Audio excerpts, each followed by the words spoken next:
最近因为一些原因，经常需要跑济南，从泰安到济南，如果不走高速，一般有3条路线：104国道，货车多，村庄多，而且距离也比较长，就很少走。我经常走2条需要翻越泰山的盘山公路，正宗的弯多坡陡，落差大。那么经常走山路有哪些需要注意的地方呢？今天就来跟大家一块学习一下。首先就是需要注意油量，走山路不比高速、省道、国道，沿途都比较偏僻，加油站的分布也没有那么密集，几十上百公里没有一个加油站也很正常。而且走山路爬坡多，车子油耗也高，所以如果你车子的续航里程低于100，哪怕只有40-50公里的山路，为了不自找麻烦，还是先加油比较好。第二点是要熟悉路况，做好预判，因为山路的转弯急弯比较多，很多弯道都是需要折回来往后走的，这就需要你必须提前减速。虽然这2条山路我经常走，但是我每次走还都是会开导航，毕竟山路很多地方都差不多，视觉疲劳，不容易分清位置。开导航的好处就是可以提前看到前面路的形状、道路的走势，方便提前做好预判。第3点就是要多用灯光、喇叭。如果是夜间行车，路上车不多，可以开启远光灯，这样视线更宽广。但是如果前方对向有车，就需要立刻切换到近光灯，以免晃到对方的眼睛。如果看不清了，在山路上还是非常危险的。如果是白天在转弯的时候，一定要按喇叭提醒对面来车。第4点就是要控制好车速。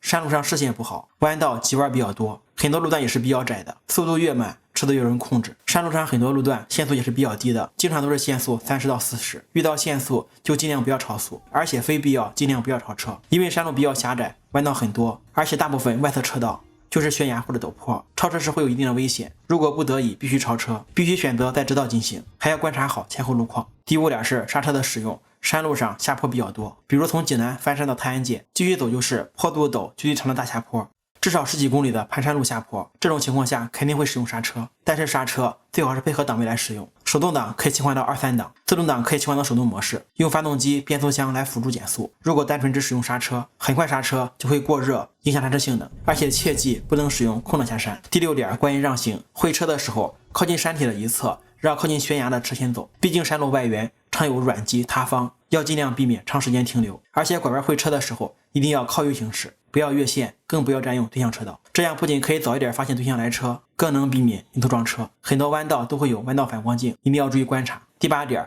在北方冬季的雨后雪后尽量不要走山路，毕竟气温低容易结冰，在山路如果车轮打滑油车就只能听天由命了。最后再来说一个最关键的，就是开车的时候一定要集中精力。山路行驶时由于弯道特别多，所以经常会出现车辆一会儿在阳光下，一会儿又在阴影中，这样的光线切换，眼球会来回调整，容易产生疲劳、逆光看不清等情况。驾驶人最好是戴上墨镜。另外，在山中经常会遇到景色优美的地方，不要在驾驶车辆的同时一心二意的欣赏美景，以免发生意外，更不要随意停车欣赏美景。好了，以上就是根据我经常走山路总结的跑山的注意事项。大家如果觉得有帮助，欢迎点赞评论。我们下期视频再见。